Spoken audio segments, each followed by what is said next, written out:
Hello, everyone. Welcome to another episode of the Podcast Boys. I am the Comics Kid 2099, and I am joined by my co-host Connor Nielsen. And as always, we are talking about movies and television shows that feature Twin Peaks alumni who are in various movies and TV shows. And today we are going to be talking about the movie Avalanche that featured Robert Forster from Twin Peaks: The Return. But specifically, we are talking about it through the lens of Mystery Science Theater: The Return.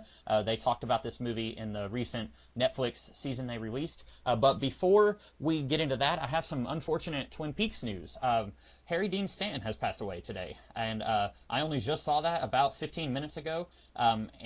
He was, of course, in Fire Walk with Me, the movie, and he was in Twin Peaks: The Return. He was in several episodes of that, but I just saw that he had died today. Oh my goodness, this is the first time I'm hearing that. Yeah, I only just saw it about. You had sent me a message that you'd be ready in about 20 minutes, and then like 5 minutes later, I saw that he had passed away. But yeah, let's see, he was born in 1926, so his career has been going on for a very long time. He was 91 when he died, but of course, there's the Twin Peaks connection, but I know him more from Cool Hand Luke and Alien. Those are the two things that I've seen him in. He has a brief cameo in The Avengers. Those are, I think, the only things that I've seen with him, but he's been in a whole bunch of stuff. Like I'm looking at his Google page right now, and it says that he's been acting for 60 years, so he's been in a lot of stuff. He is also starring in a movie that is being released later this year called Lucky, where he is the main character. I'll probably go see that in the theater now. Mm-hmm. That also has apparently a supporting performance by David Lynch. Which, man, that is really sad. I was just talking with him. I was just talking about him with Rasco yesterday. Mm-hmm. So that's crazy. Well, like when we were watching The Return, I mean, this is a little morbid, but I was thinking when we were watching The Return, like he's really old, and I wasn't thinking like he's gonna die soon. I wasn't thinking that, but I was thinking like, he's in his 90s, like, he's getting up there in years, and he's been with us for a long time. Like Alien is from the mid 70s, I think, and like Cool Hand Luke is a few years older than that. So like I didn't realize that his career stretched back even further than that. But it's one of those things that's kind of like the Log Lady and well, more so the Log Lady, I guess, than Miguel Ferrer, but like they had a very long life, and so while it's sad, it's also satisfying to see that they had such a long life and that they did so much stuff that we can go back and enjoy. I agree, yeah. He had a very prolific career as one of the great character actors, I would say, of all time. His career spans decades, and he's one of those people that you hear his name and you see his face all the time, but it's hard, you never really, a lot of people I don't think connect the two. So that's really sad. But well, when I saw the Avengers movie, I had already seen I'm pretty sure I had already seen Cool Hand Luke and Alien at that point, but I didn't make the connection that this guy talking to Bruce Banner is that guy from Alien and that minor character in Cool Hand Luke. So like, yeah, I agree with you. Like, and I realized it when I watched the movie later viewings, but just the first time I didn't really know that. But I think you're right. Like a lot of people would know his face if they saw him, but they wouldn't know the name if you said Harry Dean Stanton. Right. I have no idea like how to continue now. This is I know, yeah. Well, I guess it's just another Twin Peaks actor who has died. Like, we lost Miguel Ferrer this year. We lost Catherine Coulson this year, right? Or was that late last year? That was back in 2015. Oh, okay. And I guess it's just I felt like it was sooner because she was in The Return. But yeah. we've lost quite a few Twin Peaks alumni. Mark Frost's father. Yeah, Warren Frost died. I forgot about him. Yeah, we've just lost quite a few in just such a short succession. It's just kind of getting pretty heavy. But a slightly lighter note, I saw on my Twitter feed the other day, someone had retweeted David Lynch, and Twin Peaks: The Return is going to be released on home release in this December. Yes, it is. As well as there was the first time we actually got any word on whether, like, really any public contact about the ending or whatever since The Return ended back on the 3rd of September. And basically Lynch's response was, yeah, maybe. No, that was really it. Yeah. So he said that he's not going to say no, but this season took like 4.5 years of his life to put together because he and Frost had been really working it out since 2012. So it'd been like 4.5 years of them trying to put it all together. So yeah.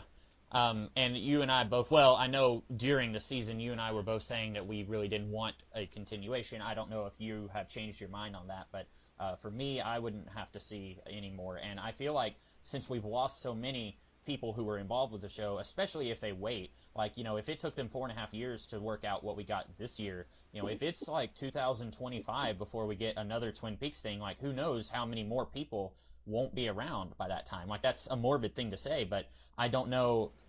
There's going to come a point where it would stop feeling like Twin Peaks if you don't have all of the elements of the original show. That's true. I understand that. And Harry Dean Stanton was, I guess, a late addition. He showed up in the movie, but I don't even know where I'm really going with this. But I guess if I may continue your thought, maybe you're saying that because he wasn't part of the main series and he wasn't a major character, even in this show, in The Return, he was just a minor character. So is it possible you're saying that because he wasn't as much of a major character as like Dale Cooper or Audrey, that while it's a loss that he died, it's not necessarily, you can't not do, like, you could in theory do more Twin Peaks without him, I guess is what you're saying, right? Yeah, and I mean, Harry Dean Stanton's death is more a loss to film as a whole and less a loss to the Twin Peaks legacy. I mean, but like, yeah, Piper Laurie is 85 years old. She's getting up there too. I'm worried. And what's his name? Ben Horn. Richard Beymer, yeah. Richard Beymer. He's been acting a long time too. He was in one of the Diary of Anne Frank. He was in something that was like a long time ago. So he was in West Side Story. Yeah, he was in the Diary of Anne Frank as well. He's 79. Like he's old too. And I guess I should say the Twin Peaks: The Return will be coming out on home release on December 5th. I had to look that up, but for those of you who like this season, which I would say is most everyone. On a lighter note, Connor, we are talking about the movie Avalanche in Mystery Science Theater: The Return, Episode 4. Do you want to give us a quick little plot synopsis of this movie/episode? All right, so if you're familiar with Mystery Science Theater 3000, basically what we have here is some dude, in this case his name is Joel. Jonah. Jonah, yeah, my bad. Yeah, Joel's the first guy, right? Yeah, he was the first one, yeah. Okay, so classically there's this guy named Joel, and he's stuck on the moon, and he's got to talk about bad movies because he's been kidnapped by like evil scientists and evil mad scientists. And then he's got robot friends that he talks about bad movies with, such classic bad movies as Ega and Manos: The Hands of Fate, etc. And then in 2017 we got a return. Gee, it's crazy, right? What a quinky dink. And we got here a guy named Jonah who's got robot friends, and he's on the moon, and he's got to talk about bad movies because he has been kidnapped by evil mad scientists, this time played by Felicia Day and Patton Oswalt. And they watch Avalanche, starring Rock Hudson, Mia Farrow, and Robert Forster, and they make fun of it. Also happening, I guess Felicia Day's evil scientist character has a kind of sort of boyfriend, a bit of a catfish boyfriend, played by Neil Patrick Harris, and they sing a song, and then we continue to watch the movie. And that's basically the premise. Basically, if you are familiar with riff tracks, they watch the movie and throw out insults and make fun of the movie ad nauseum. So that's kind of the premise of it. And what did you think of this episode that you had us talk about today, Comics Kid?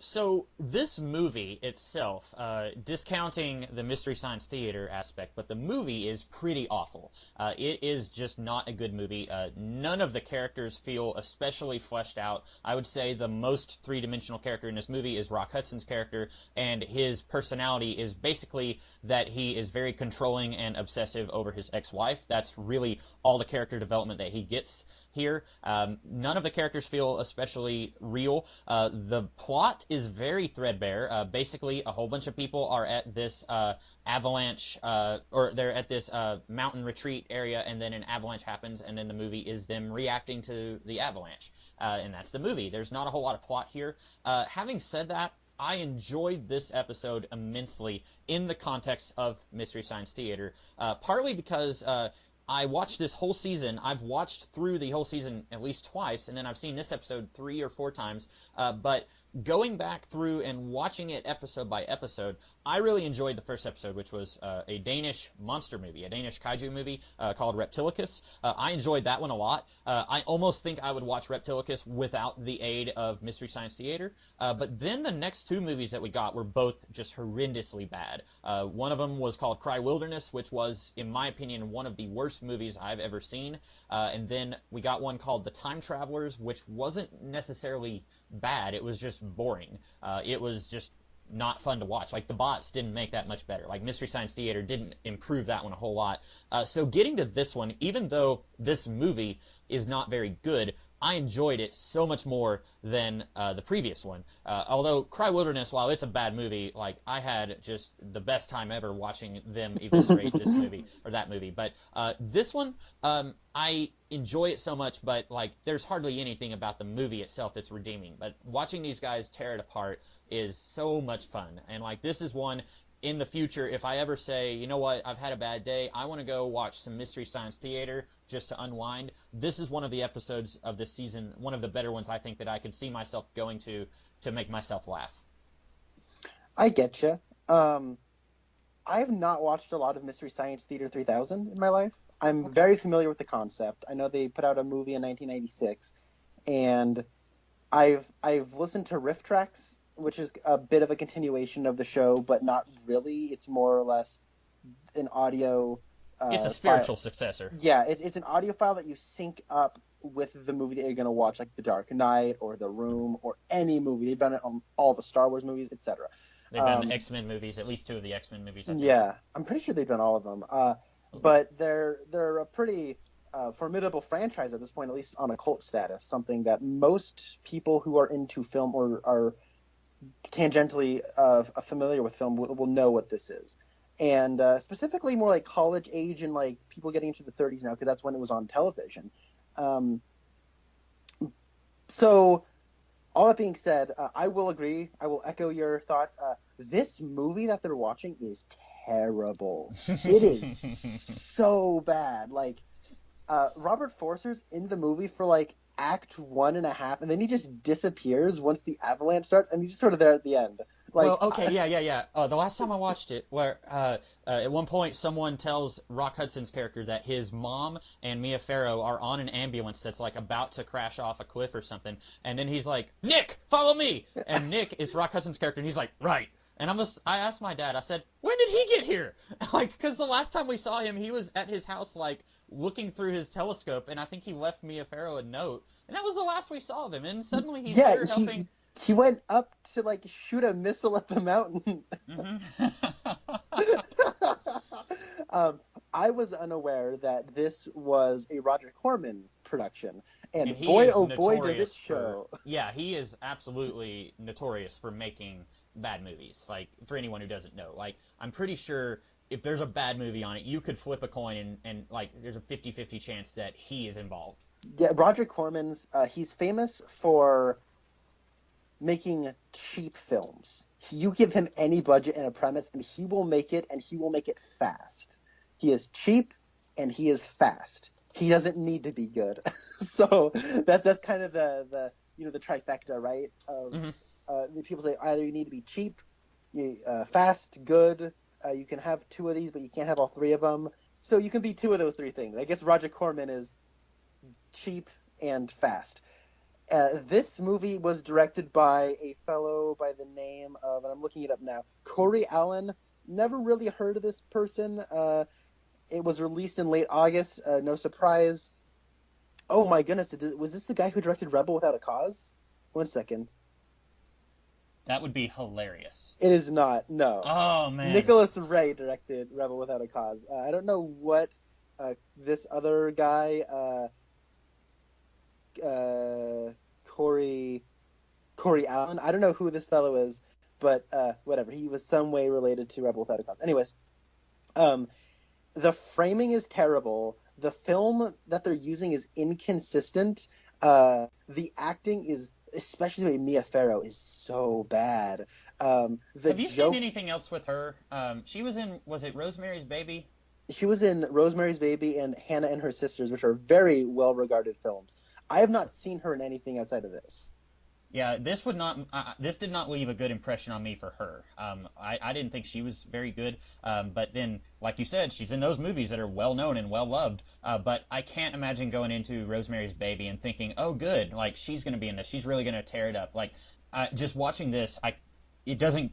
First impressions are very important, and I don't see her as a good actor after seeing this. That may be unfair, but it is what it is. Oh my goodness, yeah, she was in The Purple Rose of Cairo. Husbands and Wives. Yowza. She was formerly a partner of Woody Allen, which would probably explain. Oh, she was married to Frank Sinatra. Wow. Okay. This is all very interesting. I'm sorry. I'm falling in on this right now. I'm sort of like doing my investigative podcasting right now. So I've never seen anything with Rock Hudson either. He was definitely in a lot of stuff, like in would you say the 50s was kind of when his career was at its peak? Yeah, he was a teen heartthrob, and unfortunately his career was sort of plunged into the dirt when it came out that he was gay, and he died, I think, of complications due to AIDS. So it was not too long after this movie. It was like less than 4 years after Avalanche, I think. Really, yeah, which is very sad. From what I hear, Rock Hudson was actually a really good actor back in like the 50s and 60s, and he's sort of like, I don't know. It's a very sad story, but he's the best part of this movie, I would say. I mean, his character is unlikable, but he's the only one who has a character. So I don't know if that's the script's fault, that we should blame the script for that, or praise the script for that, or if we should praise him. But his character is the most fleshed out. So I won't begrudge him for being in a movie like this. I won't begrudge anyone for being in a movie. Yeah, no, I mean, Robert Forster got to start somewhere. This person is an Academy Award-winning actor, and honestly, watching this movie, I can kind of tell he would go on. Like, I can see the potential of greatness in him. Like, he has nothing to work with. He just has to be skeptical man. That's his character. He's skeptical of it all. And then, for whatever reason, he decided to say, I'm going to launch missiles at a mountain. Also, so I asked my parents about that, and they said apparently, like, if you set off, like, a miniature avalanche, it lessens the chances of a bigger avalanche. So what he was trying to do was, like, get a little avalanche going with a missile launch so that it would lessen the chance of a really big, dangerous one. They don't communicate that in the movie. It is humorous if you just see, like, he just launches a missile. And then the robot, because meanwhile, while all that is going on, we're seeing a race down at the lodge, and, like, there's this one kid who's just, like, not even kind of keeping up, and the bots are saying, like, keep up the pace, 238, and then he shoots the missile, and they're like, oh, 238 is running now, isn't he? Yeah. Like, the jokes in this movie, like, I might just pee myself while we're recording this if we start, like, quoting jokes and I remember one that I forgot. Because, like, that's what I'm saying. Like, this is probably, out of the, like, 14 episodes of this season, this is one of the funnier ones, I think. Okay. So now I'm going to get into the Mystery Science Theater element of it. It is absurd, the number of, like, did you see written by? It's like 4 or 5 slides, and each slide is like 5 people on it. It makes sense. It seems like all these people watched the movie and then wrote down what their joke would be, and so they sort of workshopped what the joke would be at what time, right? Yeah. I think, and I don't remember if I heard this concerning The Return or the original series, but for one of them, I heard that all the writers would be together in one room, and they would watch the movie either 2 or 3 times before they would, write their jokes. And so it wasn't like, it would be difficult. Like, I don't think, like, even the people who are big fans of this show, I think that this show does not get enough recognition for how hard it would be to make it work. Like, there are movies that I watch dozens of times, and I would not be able to put forth the amount of jabbing and ribbing that this movie, or that these guys put into each movie. Like, it's a high concentration of jokes, and for me, like, I might, when I'm watching a movie that I've seen many times, I might think, hey, there's a funny thing that I just said. Like, I might quote the 1989 Batman movie when I'm watching an episode of The $6 Million Man, but, like, that's one thing that I say that I think is funny in a 45-minute episode. But these guys are tearing it up. Like, it's probably like 13, 15 jokes a minute or something like that. Yeah, it is. Bam, bam, bam, bam, bam. I do like that there's some breathing room. But we also get into it. I would say, for me, about, I don't know, like, there were three kinds of jokes that work here. There are the ones that made me laugh out loud. I would say that was a good 30% of them. There is the jokes that I think are funny, but I mean, I don't get a verbal response from. I sort of like think, oh, that was kind of funny, and that would make up about 30%. And then there's another one where I just didn't really work for me, and that was actually like another like 30% or 40% of.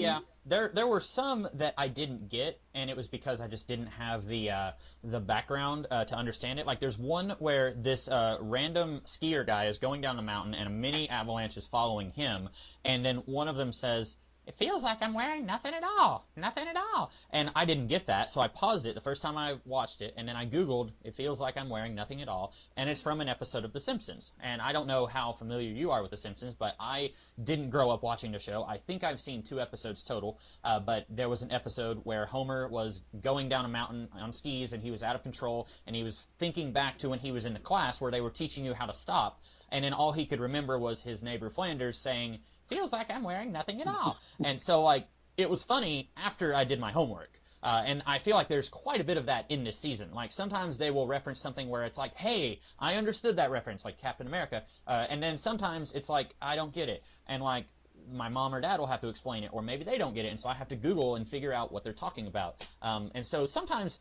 I don't know if it's their fault, but sometimes there are jokes that don't connect with me.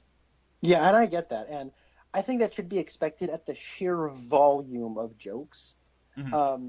That being said, every time we we'll cut away for a commercial break or cut back to do something else, every time we come back to the movie, that first joke always worked for me.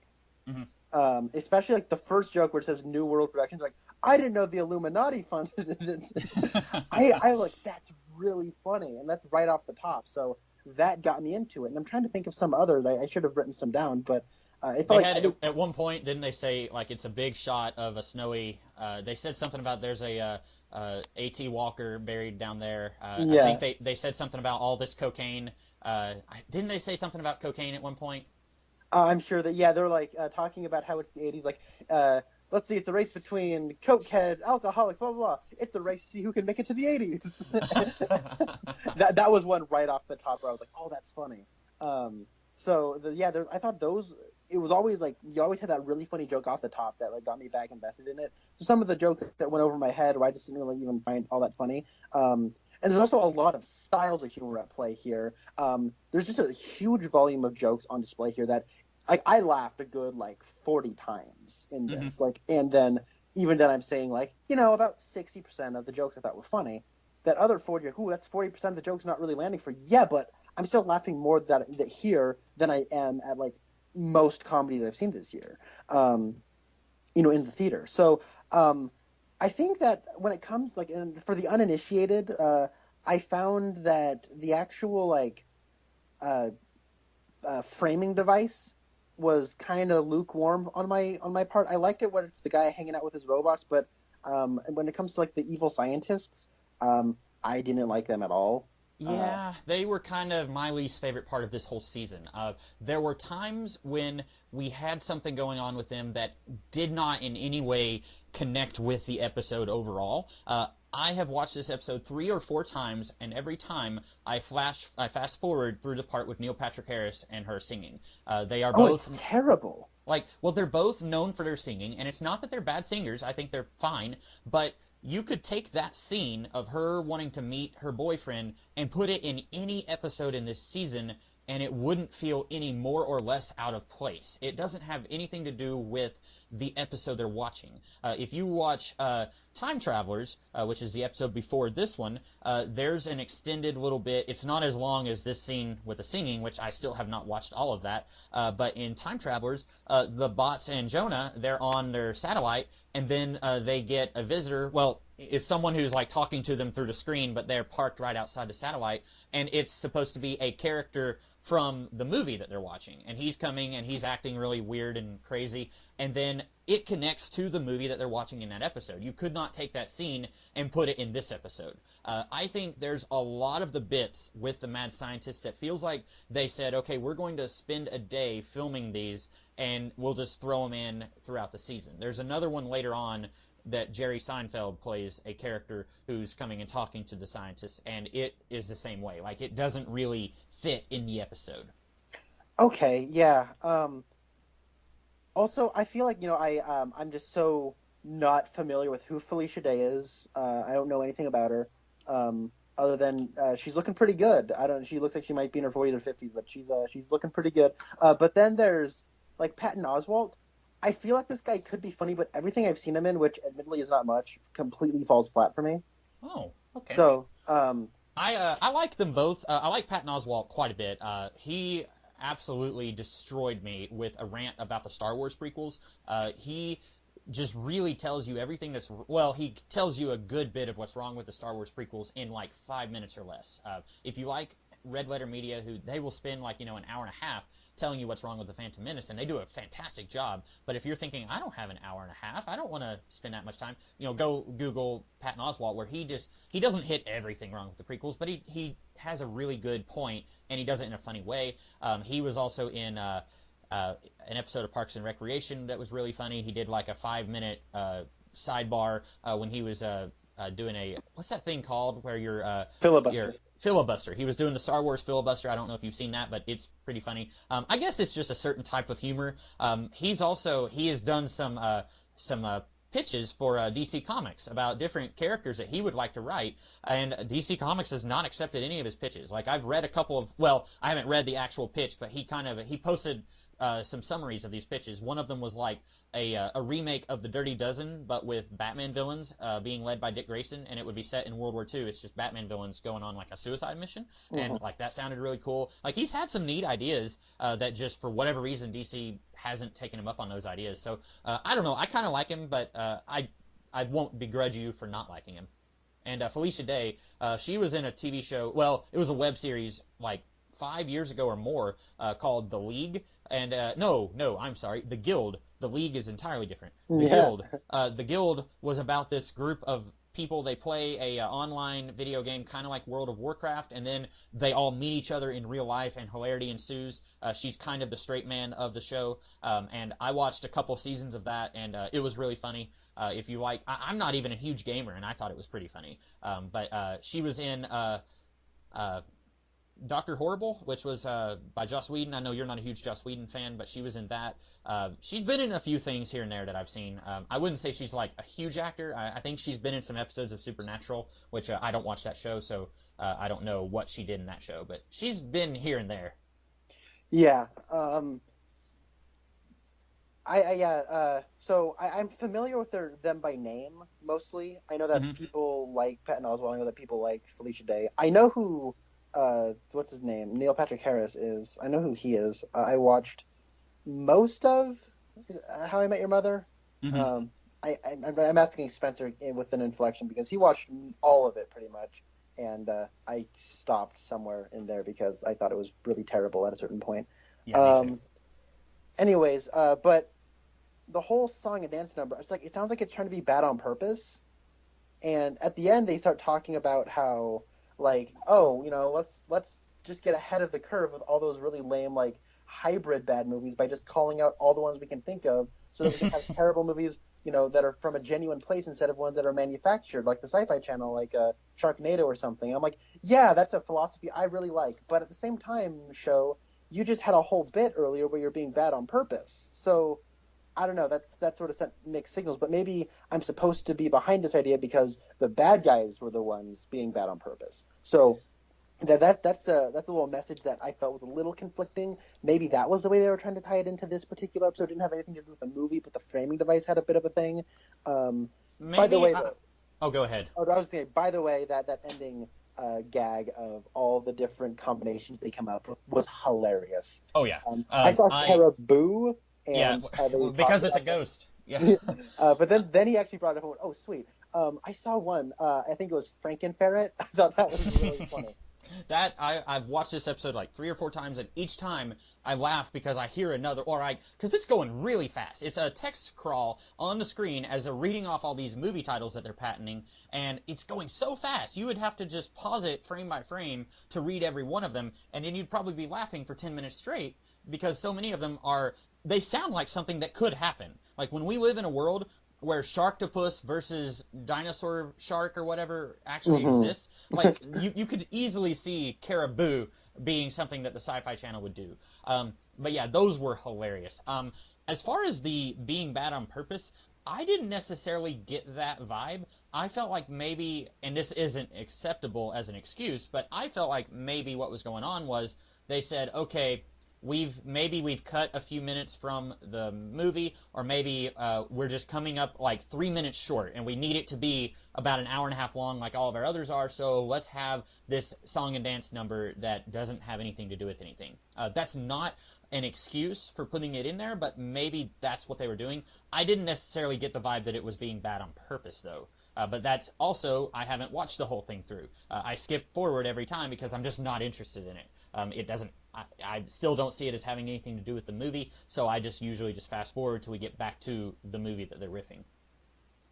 Yeah, I get it. And I don't do that in every episode. Like I said, in Time Travelers, there's a really funny bit where Joel Hodgson, I don't know how to pronounce his last name, but the guy who was the host in the original show back in the late 80s, he plays he actually doesn't speak, but he's like a sidekick to this very strange mad scientist guy in the movie that they're talking about. And like, that's a really funny bit. And it's also like a third as long as the song that they do here. And then later on, there's an episode they do called Carnival Magic. It's about this guy with a talking monkey, and in the framing device, Mark Hamill plays a carnival owner who's trying to get Jonah and the bots to be part of his carnival. And that ties in with that movie, because they're watching a movie about a carnival, and then you have this guy with a space carnival who comes. And, you know, it does... On the one hand, like, I did not put any money into this Kickstarter a few years ago whenever it was on the internet, but they got well above and beyond their goal for their Kickstarter. But then you see that they get people like Jerry Seinfeld and Mark Hamill, and it makes me wonder, like, how much of these people's money did you spend to get these 3-minute cameos on here that you could have spent elsewhere in the show? Like, that's something that almost puts a bad taste in my mouth, but, like, the Mark Hamill one didn't bother me that much. The Jerry Seinfeld one I didn't really like, but even it didn't bother me as much as this one did. But yeah, that was something that I thought about. So I think when it comes to that whole framing device, I became more and more charmed by it. At first I was like, I don't know how I feel about this.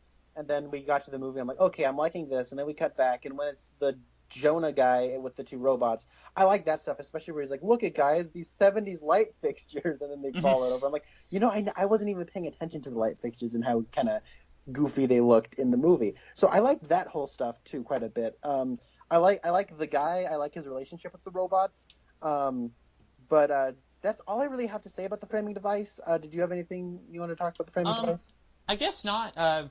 I guess it's something that the more you watch the show, the more you get used to it. I think that the mad scientists are always supposed to be just like cartoonishly evil, but at the same time not incredibly menacing. Like, you don't want bad guys who are actually threatening, but at the same time you don't want them to be nice people. You want them to be like Snidely Whiplash, like twirling his mustache at how evil he is, but at the same time he's a cartoonish joke. So I feel like that's not a very easy thing to act. So even if you get a really good actor, it would be difficult to walk that line. So maybe that's why you're having some trouble with them in this episode. And I'll be honest, like, watching this whole season, like, they aren't the reason you watch the show. And they're only in, you know, about 5 minutes or less of each episode. But I can't think of an episode this season where I'm like, man, Patton Oswalt and Felicia Day really killed it in this episode. Like, they're usually just like, they're there at the beginning, and then you may see them a little bit in the middle of the episode, and then they're there at the end. So usually I can just soldier through it. It's not something that bothers me a whole lot, except in this episode where I fast forward through the Neil Patrick Harris stuff. But yeah, I guess I don't have anything else to say about the framing device. Like you, I like the relationship that Jonah has with the bots. You haven't watched a whole lot of the original show, but like, at first, when Joel was a human on the satellite, he had kind of more of a father relationship with the bots because he had created them. And then mostly from my childhood, I watched the show when Mike was on. I don't know, I may have seen like 1 or 2 episodes with Joel, but for the most part, all the episodes I remember watching when I was a kid had Mike. And he had more of a fun uncle, older brother vibe going on with him. And that's kind of what they've got going on here with Jonah, except that you also see that Jonah is trying to be a little bit more responsible. He's not as much. He's not going to encourage their antics as much. Like at one point when he's trying to tell them that Rock Hudson is not a good role model, like he's trying to be a little bit more of a responsible parental figure, if you will. So it's cool that he's kind of following the steps of Mike, but he's not just repeating what Mike did, which could have been something they could have tried to have gotten away with because it's been 20-something years since the original series ended, so they could have tried to have gotten away with just repeating what Mike did, but they tried to do something different, and I like that. Yeah, I get you. I didn't even know there were two guys in the original show. Yeah, Mike Nelson, who is the Riff Tracks guy, he was the second host of the show. So that's your connection between Mystery Science and Riff Tracks. Mike Nelson. I've never actually listened to a full Riff Tracks. I've listened to like best of clips and stuff, but as far as I know, Mike Nelson is like one of the main guys from Riff Tracks. Mm-hmm. But yeah. So what all did you want to talk about the movie itself? I want to talk a little bit about the movie outside of it's just so terrible, but also let's talk about some of these jokes because they are really funny. My favorite one has got to be the Dune reference. That was great. Did you catch that one? The kid who said at first they said because I don't think the kid like he has maybe 2 lines of dialogue, but he's about to be on this ski lift with this reporter guy or a like a TV host or something, and he says, "What's your name, little boy?" And then he says, "I am the Avalanche bringer."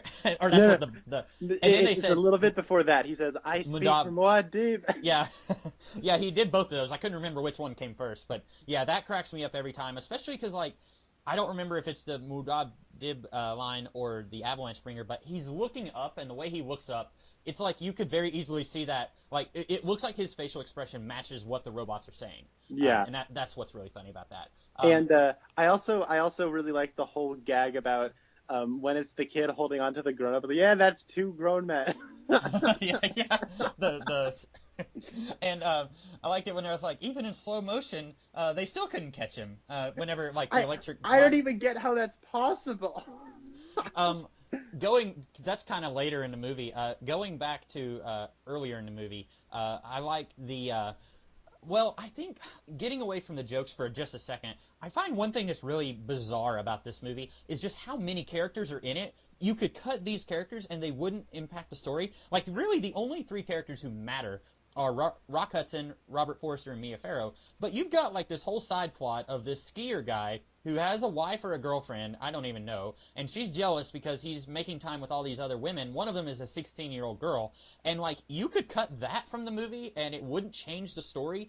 You've got this guy who's training this girl to be a ice skater, like a figure skater, and she doesn't think that she's very good, and she's jealous of this other girl who's better than her. Like, you could cut them from the movie. Like, there's so much from this movie that I just feel like is there just to waste time, because it's really a 2-act movie. The first act is everything leading up to right before the avalanche, and then the second act is the avalanche and all the aftermath. It's really not your traditional narrative story, and I feel like they realize that, so it's like instead of us trying to make it a real story, let's just throw a few more characters in there just to take up some time and space. But that was kind of making me think of one of the jokes I like is right before the avalanche starts, the robots are like, all right, let's get this avalanche going, and they have cymbals, and they just start banging the cymbals. That was great. I like it when Rock Hudson is in a hot tub with some girl we haven't seen, and the bots, they get out these controllers for drones, and Jonah says, guys, what are the drones for? And then right when this naked woman shows up on screen, the drones are blocking all of the naughty bits. And I died laughing the first time I saw that. And that's not something they could have gotten away with on the original show, because in the first episode of this season, Servo says, now I've been modified so I can fly, but only in the theater. And so periodically in the theater, you'll see him fly. Like at one point, he gets up in front of the screen and he starts doing a sexy dance, and he says, "Oh, I'm not wearing a thread. Look at me." And it's right around when Robert Forster's looking through his telescope, I think. But that was really funny, the drone thing. There's so many jokes here. Like at one point, it's after Robert Forster has made his whole thing about how they're not up to code and they've torn down all these trees and it's going to cause a huge avalanche.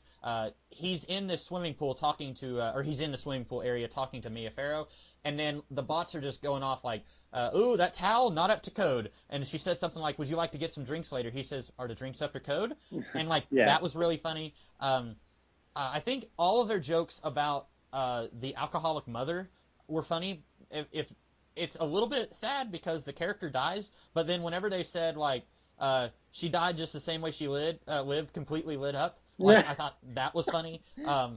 Yeah, there was so many jokes here. Like I think one that like I had tears in my eyes was when Mia Farrow is giving CPR, I think to the mom, and like she'll bend down to do the CPR, and then when she lifts her head up, they're like, "You're as cold as ice," and then she'll do a breath, and then she comes up and they say, "Willing to sacrifice," like. That's one that it's hard to explain, but when you see it in action, it's like, oh, that's really funny. Like there's so many, it's hard to explain just how funny it is, unless you see it on the screen. Yeah. Okay. So though I thought that the within the context of the movie, the mother has this obnoxious ongoing joke of it's like Hawaii, aloha. I wish they would have like shredded that ongoing joke to shreds because it was obnoxious and terrible. But that being said, there were a couple of ongoing jokes that these guys were doing that I wasn't like that big a fan of. That whole up to code joke I thought got old real fast. Okay. And then the lunch ongoing joke, like I'm like, okay, I get it. He canceled lunch a couple of times. I get it. It's fine. Those went away in like halfway through the show or something. But it was one of those things where those were the only two instances I can think of where I was thinking, okay, I get it, guys. Let's get some new material in here. Yeah. Okay. I get that. I guess the up to code joke, I thought it was funnier just because at that moment that was Robert Forster's entire character. So like them running with that, I thought was kind of funny. What did you think of? I mean, I kind of think I know what your answer is going to be, but what did you think of the air quotes relationship between Robert Forster and Mia Farrow? It's baffling and confusing, similar to Mia Farrow's relationship with Rock Hudson, right? So yeah, so there's I that can whole almost thing see where the Rock. like, what's that? Oh, I was gonna say, yeah, you go ahead, and I'll say something after you go. So the whole situation is like she's completely smitten with this guy, right? Mm-hmm. And then they have sex, I assume, and then he's just gone from the movie. Like he's just there for her to get off on, and like he shows up and she's like, "Oh, let's go dancing." He's like, "Okay, whatever." And then so they go dancing, and then afterwards it's like they wake up in bed together the following day, and then it cuts over to like you're supposed to kind of, oh man, Rock Hudson's trying to get back together with his wife. I kind of guess I should feel bad for him, even though he's a very controlling, demanding, unlikable jerk. Right. But then it cuts to him, and he's in like a jacuzzi with some naked chick and orange juice. I thought that was a funny ongoing joke of, oh, it's a naked chick with orange juice. But like then I'm thinking, so why should I care about their relationship if they're just sort of stepping out on each other regularly? Like what's the whole point in that? Like I don't get what I'm supposed to get from their relationship. And so as a result, it's like I guess she and Robert Forster should get together, but that's completely dropped. Like it's so confusing and like baffling why they would even include it. I think the reason why is because they were saying, well, we need to fill this movie with fluff until we get to the Avalanche. So let's have. Oh, this... you mean like a disaster movie? Yes. And whenever I had suggested this, I was like, oh, wait a minute. Connor hates disaster movies. This could be fun, or it could be a nightmare for him. Like I wasn't sure how you would take to it, but you're taking it very well, I will say. Probably better than I would. I couldn't have gotten through this without the people okay. making fun of it, because like disaster movies bore me to like no end, and so it's like I couldn't have even mustered up the energy to come up with some of these clever insults. Like the whole gag about like, oh man, this you could see the grips just throwing the snow above the oh man, the guy on the right there is just like he has a full handful, he's just going for it. Like that was really funny. If I was like hired to write jokes about this, I would be watching that scene going, oh my god, something happened. Like I would be in agony. Yeah. If most disaster movies are on par with this, then I don't blame you for hating disaster movies, because I think I've seen like one other disaster movie, and it was Dante's Peak. It has Pierce Brosnan in it, and it's a volcano movie. That's the only serious disaster movie I've seen other than this. I have seen like Airplane, which I don't really count that because it's about as farcical as this is with the bots. But yeah, if it was a if this genre is as good as this movie is, then I definitely don't blame you. But as far as like the relationship stuff, I find it weird that Robert Forster and Mia Farrow, who don't know each other before this movie, they fall into bed with each other so fast. And then, like you said, their relationship is just dropped by the end of the movie. Like, after the avalanche happens, Mia Farrow leaves, and presumably she doesn't get back with Robert Forster. It makes me wonder, like, what was it these two saw in each other? Like, Robert Forster comes to this party, and he's such a stick in the mud that you have to wonder, why is he there? And then she says something like, I'm glad you came to be with us, and he says, you.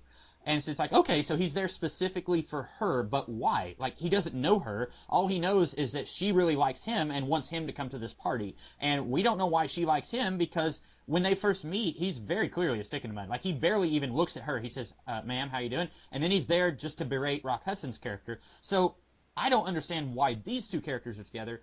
I can kind of see why Rock Hudson, or I could see that Rock Hudson and Mia Farrow's characters would have history together, but this movie does not do anything to make me feel bad for Rock Hudson. Like, the whole time, like you said, he's just very controlling and obsessive, and then right when you think you're about to feel bad for him, he's making time with another woman. It's like, okay, like, are you that serious about getting with Mia Farrow? And there's another point where he's talking to Robert Forster's character, and they pass this girl at the bar, and she's like, oh, hey, how you doing? And he's like, hey, how you doing? Like, it's very obvious that he had a thing with her at one point, and probably after his divorce with Mia Farrow. So, like, I don't feel that bad for him, but I feel like their relationship feels more real because we're told that they have a history together, whereas Robert Forster and Mia Farrow, it's just baffling to me.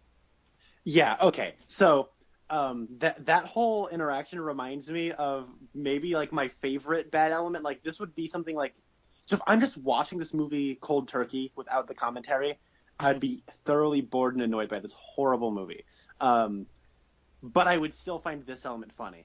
That, like, dude bro, like, rock star skier is hilarious. And he's got to, like, I thought they were doing commentary. No, it was in the actual movie. He's like, hey, how old are you? I'm 16. You have your ID? Yeah. All right, meet me at the bar.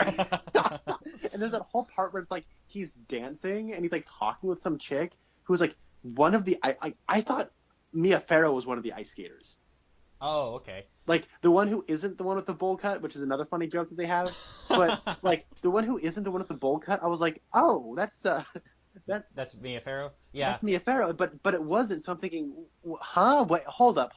So there's all these characters, and so, like, there's that whole dance scene where they're, like, trying to have all these characters together before the day of the avalanche. Mm-hmm. And I'm like, I don't care about any of these people. Who are you? I thought you people were combined. I thought, like, I had no idea what was happening. And his whole, like, and it's like shot like a pseudo docu. It's like it's all handheld, and it's like, oh man. There's some funny jokes that I just remembered. Like, there's the part where early on, where it's like the first conversation where he cancels lunch and he talks with Robert Forster about a possible avalanche, and then they're like, I'm so angry, I'm barely in focus. I thought you were gonna say, all that noise, it's gonna cause a you-know-what. Like, they said that at one point very early in the movie, and then, like, at one point they get a phone call, and one of the robots said, it's me, your title character. I'm just happy to be here. Like, yes. I like that one a lot. When he says, look out that window, and because he had said something like, they accused me of destroying nature. Look out that window. And the robot said, look at all that nature. Like, yeah, no, okay, so then there's other jokes too, like there's the whole thing where it's like where that one mentor of one of the ice skaters that's like, this is a subplot that just decides to show itself at the end while the avalanche starts happening, and they just go, zombie Tony Danza. I thought he looked like Serpico if he was like 30 years older and no mustache. Like, he had that hat that Serpico has, like, in the poster for Serpico, and I was just like, what is he doing with that hat? Like, I know it's cool, but no one else in this movie is dressed like that. Like, oh man. That really got me. I thought that was very funny. I liked it when he was watching the girl that he has been training do the ice skating, and she's just spinning around, and they said, oh, if she's not careful, she's going to burrow down into the earth. Yeah. I like that one. There's a lot of really good small jokes. It's like, I'm trying to remember some of them, but, like, I think at the end of the day, you should just go and watch it yourself. Oh, definitely. Yeah.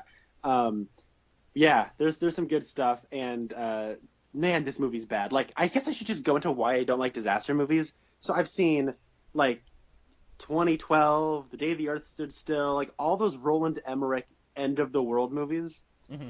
Like, they aren't much different than this, okay? You have a whole cast. Okay, now I haven't seen Poseidon Adventure, which is apparently, like, the great disaster movie that everyone loves. And they reference that in this one. They do. It's really funny. Come on. I can't remember the actor's name, but he was like halfway through Poseidon by this point. Was it Gene Hackman? Yeah, it was Gene Hackman. That's okay. Right. Gene Hackman was halfway through the Poseidon by now. Did you? Sorry, before you get into your disaster movie rant, did you like the joke where Crow leans in and says, "Rosebud"?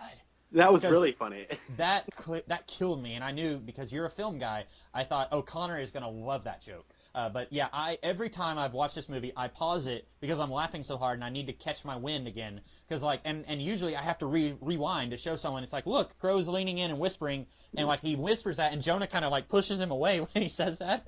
And I think that's funnier than him saying Rosebud. Is just that Jonah's like pushing him away after he says that. But yeah. So your rant about disaster movies. And just a quick addendum on that. I don't know if you know this, but Citizen Kane's my favorite movie. So. I did not know that. Cool. Yeah. So I bet that joke really, really worked with you.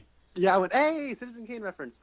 Now I know, like, the reason I just don't like to talk about that very often because it's like, oh yeah, you're a film school student, you like Citizen Kane's about the movie. It's like, yeah, sorry. Let's see. But yeah, disaster movies. Basically, they sell you on this big crazy thing's gonna happen, a building's gonna fall over, or an avalanche is gonna come, or something, right? Yeah. And it's all the same crap, okay? You have a bloated, ridiculous size of cast with a bunch of different names. They talk about how it's like the third season of Lost. They're constantly bringing in new people all the time with their own. I forgot that joke. And he said, who's this guy? It's like a Marvel movie. Yeah. I think that guy's name is like Steve because it has the word Steve on it. But like it's like we always get these huge cast of people, and all of them have their own little subplots and their own little things. And like Independence Day has this too. And I'm sorry to dog on Independence Day to people who like that. I think it's fine, but it's still like kind of that same thing of okay, we have Will Smith and he's a pilot and his wife is an exotic dancer, but then there's also the president and then his wife also has her subplot, and then she's the president also an exotic dancer. No, I'm just kidding. I thought it's been so long since I've seen Independence Day, and I was thinking, you know what would make that movie better? If both of the wives worked with each other. No, I'm kidding. No, but it's funny though because their subplots end up tying into each other. Oh, really? Where okay. Where the exotic dancer, Vivica A. Fox, wife of Will Smith, has to like be the escort, pardon the pun, of the first lady. She has to escort the first lady to like Area 51 or something. I don't know. And then we have like the dog has his own subplot, I think, at some point, and then it's just this stupid. You don't care. Like take The Day After Tomorrow, for example. You have Jake Gyllenhaal, you have Dennis Quaid, I think is his dad, and Dennis Quaid is with these other people, and they're walking through all the snow. And then there's I think it's one of the Gyllenhaals and somebody else. Like they're falling in love I can't say it's Maggie and Jake Gyllenhaal because they're sisters and they're siblings. That'd be weird. But it's like I think it's Jake Gyllenhaal and some chick. You know, he had a crush on her in high school, and you know he was the nerdy guy, so she didn't see him. But now they're kind of bonding because they're stuck in the library because it's freezing outside. And or 2012, right? We have John. I'm sorry, I'm using all these examples. I just want you to know how much I hate this formula. So. We have John Cusack, right? And he's got his own thing, but then he has a couple of kids, but he's divorced from his wife, so he has shared custody over his kids. And I think Steve Zahn plays the father or the stepfather to his kids, and there's some tension there because he still has the feelings for his ex-wife and everything. And she's like, I know I'm John Cusack, but I'm better than Steve Zahn. Why are you married to him? And then there's like Woody Harrelson shows up as a conspiracy theory guy who has a jetpack, and then he gets hit by and then they're at like Yosemite Park or something, and then he gets hit by a meteor. It's this or a piece of volcanic stuff. But then there's also like the president of the United States, and then there's also like this whole. It's the same president from Independence Day. No, it's Bill Pullman, everybody. It's really funny. He says to the meteorite that kills Woody Harrelson, "Welcome to Earth." No, I have not seen like any of these. I have The Day After Tomorrow. I bought it for $1. I don't know why I did that. Like I was just reflecting on that like less than a week ago. I was thinking like, why did I do that? I don't like disaster movies. Like I bought it for $1, but I could have spent that $1 on like a phone call if I called 1-800-CAOO-ECT. Like, I don't know why I bought that movie. Like, I don't know if I'm ever going to be in the mood to watch it. And I have it. I don't know why I did that. Sorry. We'll watch it and get back to me. And then this is all loops back to good old Avalanche. Because the thing is, so here's the thing, all right? My least favorite genre of movie is disaster movie. My favorite like subgenre is people in the middle of nowhere trying to survive off of nothing. All right. Mm-hmm. Now there's a fine line, okay? Because there's a part where disaster meets the man versus nature survival story, right? Mm-hmm. There's a fine line where that meets. I remember seeing trailers for the movie Everest and being like, oh my god, that looks like it's going to be a bunch of people trying to survive on Everest. No, it's just a disaster movie. Not dissimilar from Avalanche, because in Avalanche we have Mia Farrow. I think she used to be married to Rock Hudson, and now they're divorced, and he might be married to somebody else. That was kind of confusing.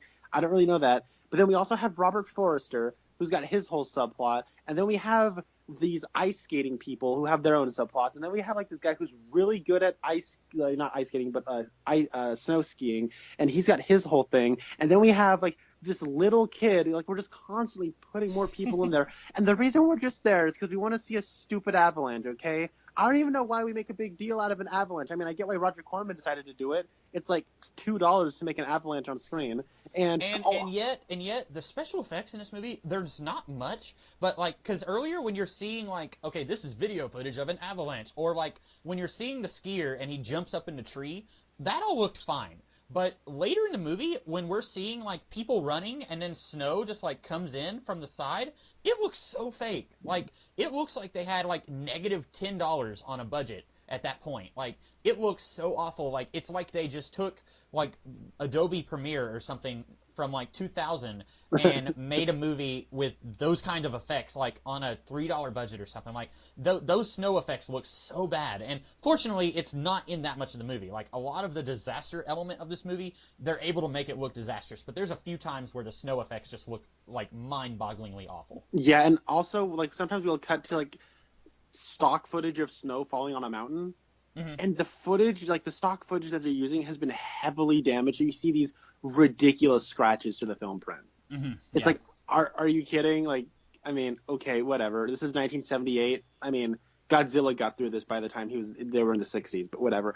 Well, and it's bad because Star Wars: A New Hope came out in 1977, and that was a game changer for movies. Like, mm-hmm. you could not get away with doing bad movies like this after Star Wars, because Star Wars had like, it looks real. Like when you look at them in a spaceship, like it doesn't look fake. Later on in this season, they did a movie called Star Crash, and it's kind of a Star Wars ripoff, and it looks really bad. And it looks even worse when you consider that Star Wars came before these movies. It'd be one thing if this came out in like 1970, where the bar hadn't been raised so high. But after Star Wars, it's like you can do a lot better, and you're just choosing not to.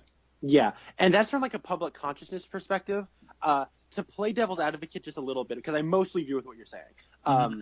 The thing is, they could have been making this before Star Wars even came out.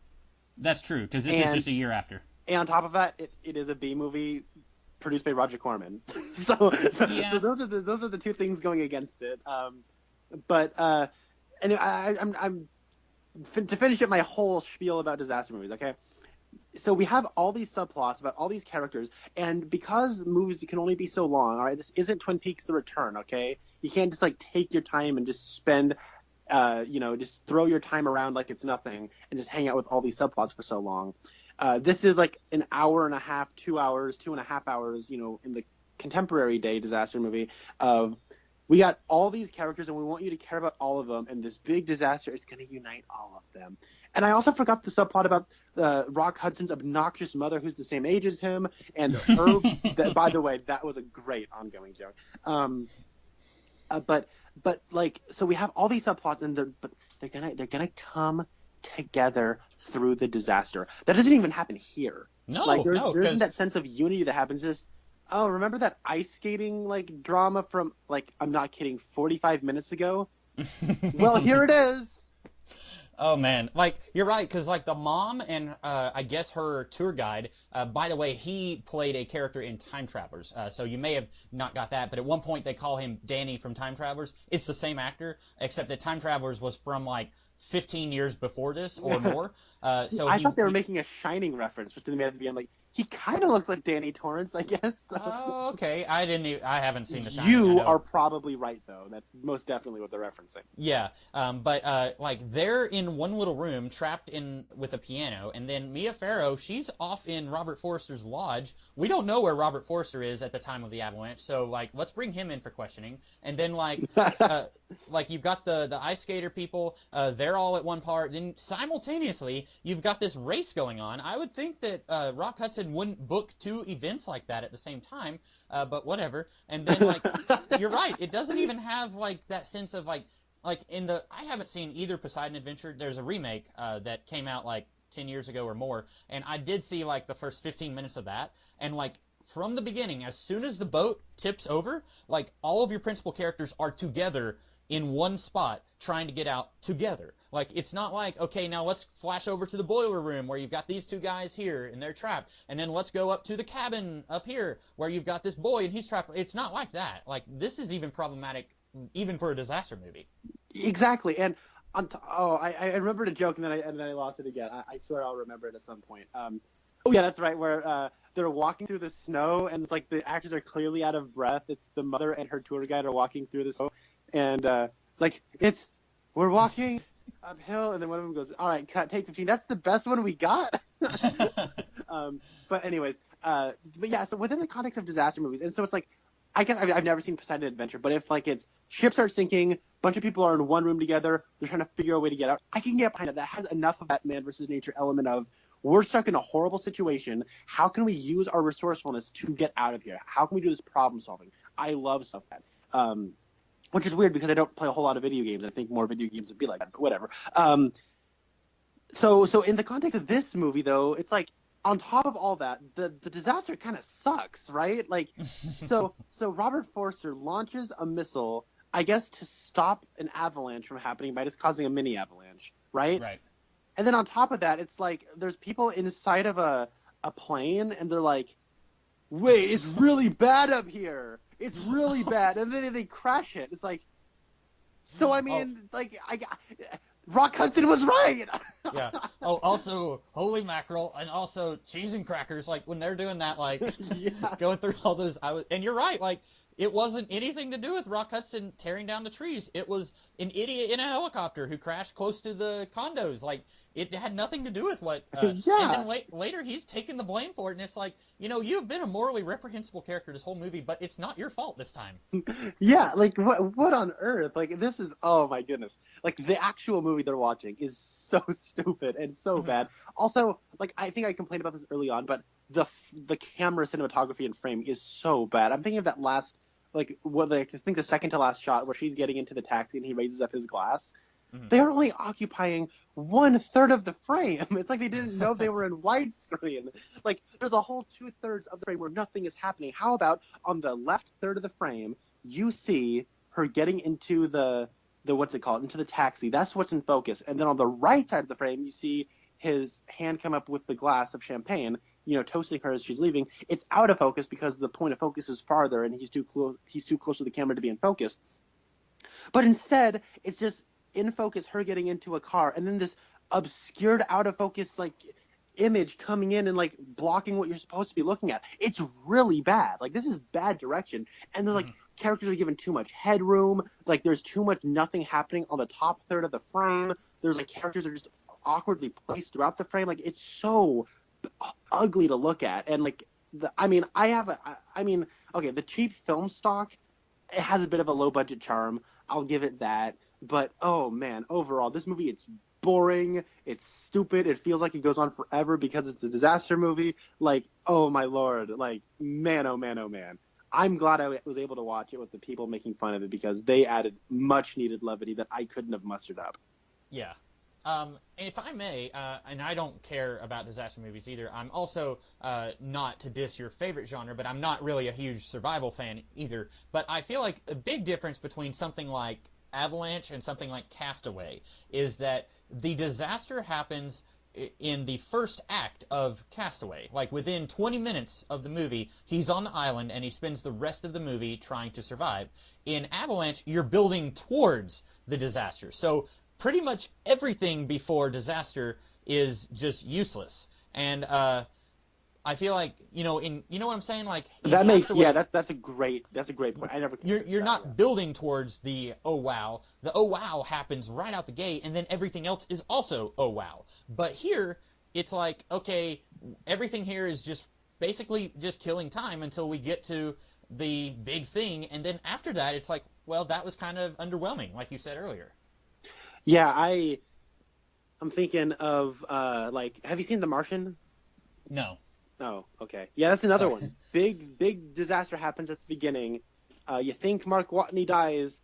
I mean, this is not a spoiler. This is the first 5 minutes of the movie. Jessica Chastain, Michael Pena, Kate Mara, Sebastian Stan, and Matt Damon, they're all trying to get off of Mars because a big, storm is happening. They can't clean up their stuff. They have to get off the planet as fast as possible. And then he gets hit by a huge piece of shrapnel, and then he gets taken out. They're like, we can't go back for him, or else more of us are going to die. Jessica Chastain has to be, the captain, and say, no, I'm sorry, guys, we have to go. And then so they start leaving. And then all of a sudden he wakes up and he's like, oh, crap, I'm stranded on Mars. Mm-hmm. I need to get off of Mars. And that's basically the premise of the movie. And he's like, I'm not mad at my fellow people. I get they were just following protocol. They were trying to be level-headed. They're trying to do whatever. I got to just, get crazy and, figure out how to farm on Mars. I got to figure out how to do all this stuff. I have to figure out how to reestablish contact with Earth and how long. It's this really cool element of, somebody's smart and they're trying to smart their way out of their bad situation. And, The Revenant, right? The big scary stuff happens really early on where, oh, my God, Leonardo DiCaprio gets attacked by a bear. Now he's trying to get revenge on Tom Hardy for the rest of the movie, and he's crawling through the snow for 2 hours to finally kill him. So, yeah, I don't know what that offers besides just validating your point, but yeah, and it's something I never really thought about. But when you were saying you like survival movies and not disaster movies, the first thing that came to mind was, oh yeah, the disaster happens much earlier in the movie, and that just means that they're not putting much emphasis on the disaster. It's just a thing that happens, whereas in a disaster movie, that's the whole thing. And if it's really awesome watching it happen, then, I mean, you could probably just wait until it's on YouTube and find a clip of somebody uploading the 5-minute disaster scene, or, you could have a good movie around it, which, I'm sure there hasn't really been that many that do that. And disaster movies pride themselves on their spectacle and their scale, and look how big our cast is. It's they don't spend the proper money on the proper spectacle. It's more look at 2012. We got Woody Harrelson and John Cusack before he was a straight-to-DVD guy. And then, the actual, big disaster stuff, it's almost it feels like just cutaway shots. And, well, no, you see, we really want you to care about the people. So you're going to be seeing the big disasters from the people's perspective. And that's our excuse, so we don't have to actually show you the big grand scale, everything's going to crap.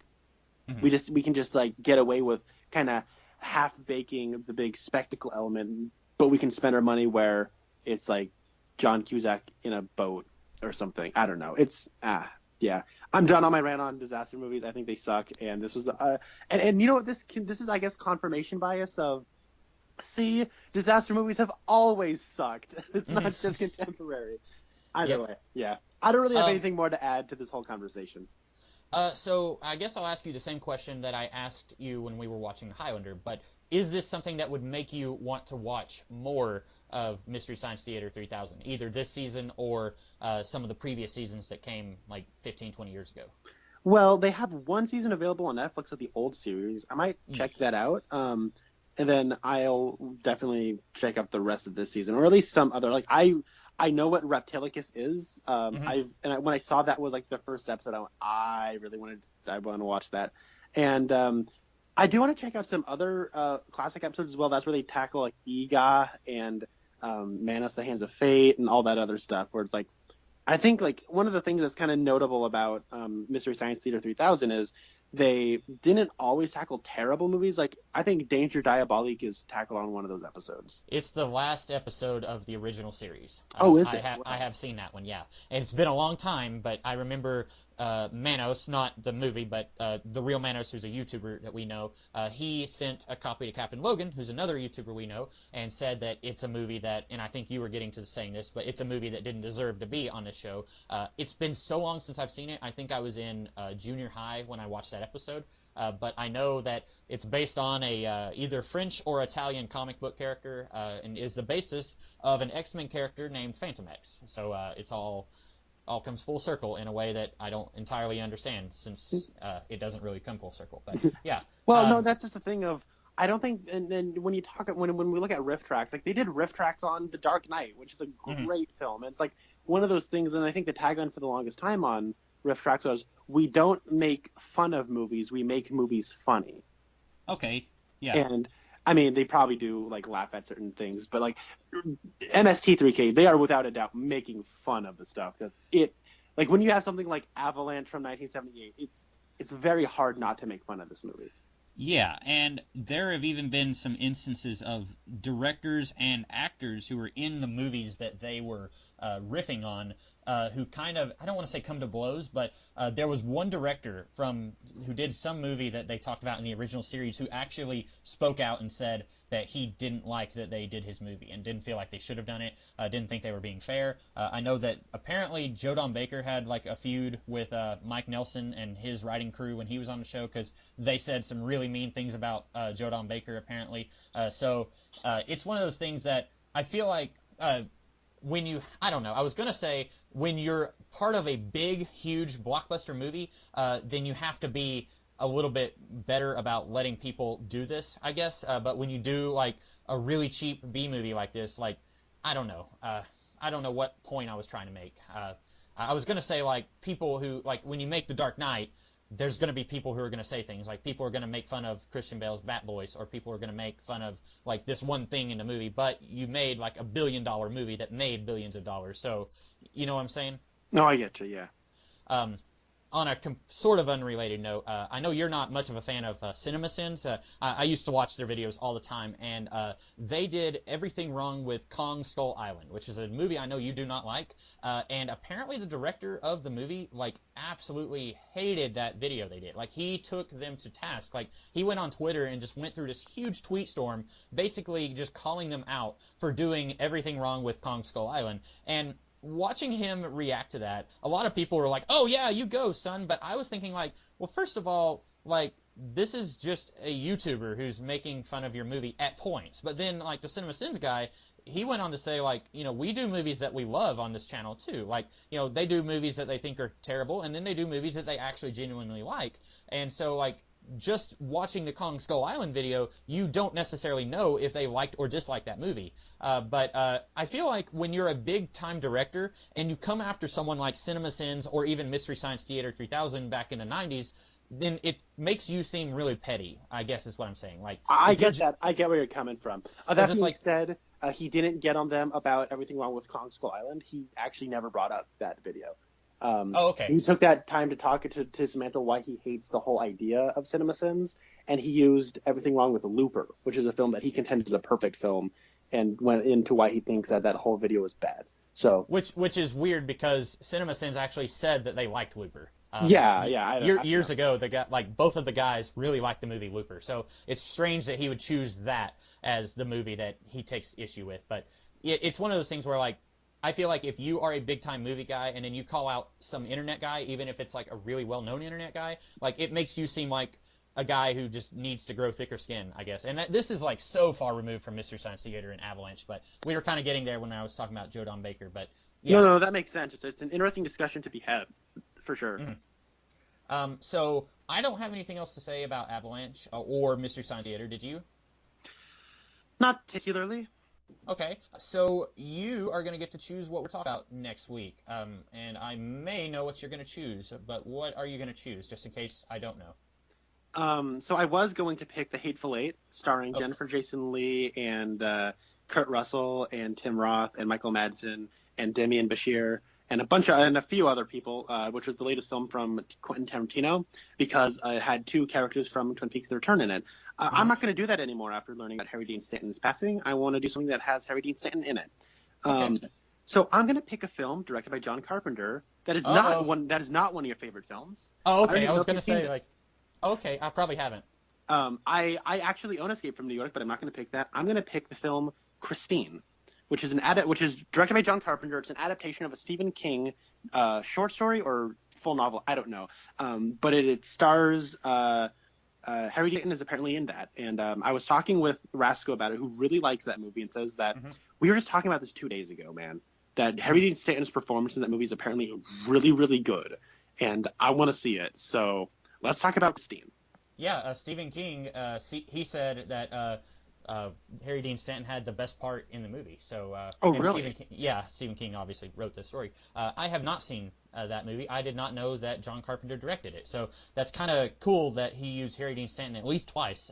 Now it makes me curious just how many times he cast Harry Dean Stanton in other things other than Escape from New York and Christine. Yeah, and that's actually a weird thing with David Lynch as well. He loved working with Harry Dean Stanton. He's actually in, I think, the movie Lucky with Harry Dean Stanton because they're really good friends, or at least they were. Like, you look at Harry Dean Stanton's filmography, and he was in Wild at Heart, which is a David Lynch film that I was going to pick, but I know you're kind of burnt out on Lynch, and I understand it. But I mean, Wild at Heart's freaking awesome. I think that movie's really cool. But he was in Wild at Heart. He's in Twin Peaks Fire Walk with Me the following, 2 years past, which is actually the very next film he did after Wild at Heart. He didn't do anything between those two. He was in Inland Empire, which is Lynch's last film from 2006. He was in The Return. So he worked. I guess a lot of directors really liked him. So yeah. Alrighty, then that sounds cool. I know almost nothing about Christine, so this will be really fun going into it basically cold. Okay. Do you know anything about its premise? There's a car. That's all I know. Yeah, it's basically all I know too. Okay. I didn't know John Carpenter directed this either. I found out about this maybe 2 years ago, and I was thinking, wait, hold on now. How did I not know that? Yeah. It'll be really interesting then. So you haven't seen it, and I haven't seen it. Neither of us have seen this. Cool. This may be a first for us then, right? Because I feel like everything else we've talked about is stuff that one of us has seen, right? I can't think of anything. Okay, so that's going to be neat because the thing I'm going to be choosing next is also going to be something like that. But that I'll let you hang on that for a week. Okay. So with that being said, next week we will talk about Christine. I'm looking forward to it. I kind of have a love-hate relationship with Stephen King, so I guess I'll talk more about that next week, depending on, we'll see. So with that being said, I am the Comics Kid 2099. And I'm Connor Nielsen. And we will talk to you guys next week. Have a good one.